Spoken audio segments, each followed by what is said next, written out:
The financial advice Jesus gave one wealthy young man was to sell all he had. As a Christian financial advisor, what should I make of a scenario like this? The Bible is a wonderful book, full of sayings that inspire us, challenge us, and correct us. Further, it's breathed out by God, and it's God's words here on the page for us. As followers of Jesus, we ought to do as Jesus did and as the Bible instructs. But does that mean we should sell all we have like Jesus instructed the rich young man?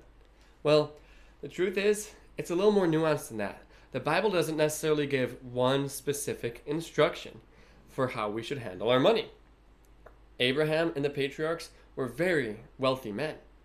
But Jesus and his disciples lived in poverty.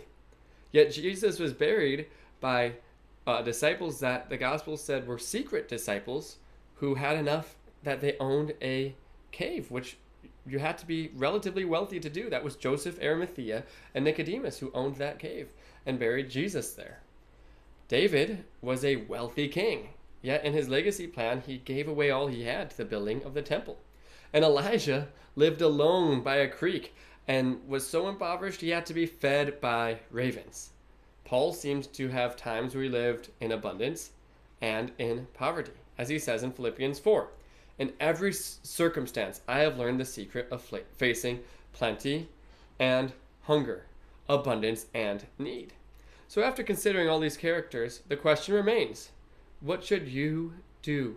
Should you live in plenty or in poverty as a follower of Jesus?